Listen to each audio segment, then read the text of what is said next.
خدا ہے رب کائنات کے پاک نام سے، جو ہم سب کا خالق اور مالک ہے، اور اس کے پیارے بیٹے ہمارے خداوند یسوع مسیح کے نام میں۔ تو آج کا ہمارا موضوع حضرت ایوب کی کتاب نہایت قدیم ہے۔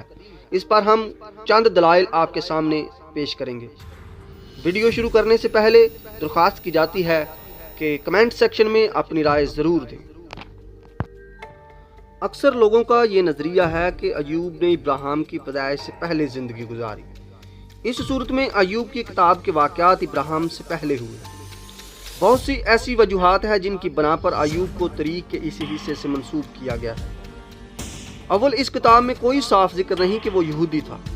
اس میں خروج اور موسوی شریعت کا کوئی ذکر نہیں، بلکہ یہ امر بالکل واضح ہے کہ ایوب اپنے خاندان میں کہانت کی خدمت ساتھ انجام دیتا تھا، اور اس قسم کی خاندانی کہانت ابراہیم کے دور میں رائج تھی۔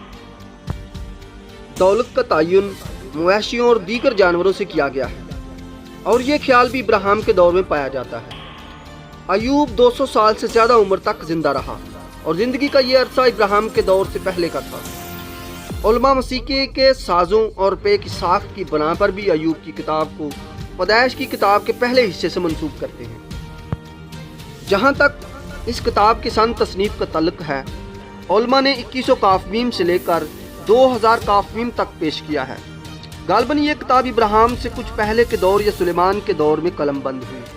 دور حاضر کے لوگوں کی یہ سوچ ہے کہ اتنے طویل اور پیچیدہ تقریر کو محفوظ رکھنے کا واحد طریقہ یہ ہے کہ ان کے فوری بعد انہیں لکھ لیا جائے، لیکن قدیم مشرقی اور سامی لوگوں کی زبانی یاد رکھنے کی صلاحیت نہایت مشہور اور قابل اعتبار ہے۔ جناب پولس رسول ایوب 5 باب 13 آیت سے پہلے کرنتھیوں 13 باب 19 آیات سے اقتباس کرتا ہے۔ وہ حکیموں کو ان کی ہی چلاکی میں پھنسا دیتا ہے۔ حزقیل 14:14 میں ایوب کو ایک تواریخی کردار کی حیثیت سے پیش کیا گیا ہے، نہ کہ ایک افسانوی کردار کے طور پر۔ اس کا ذکر یعقوب 5:11 میں بھی کیا گیا ہے۔ تم نے ایوب کے صبر کا حال تو سنا ہی ہے، اور خداوند کی طرف سے جو اس کا انجام ہوا اسے بھی معلوم کر لیا، جس سے خدا کا بہت ترس اور رحم ظاہر ہوتا ہے۔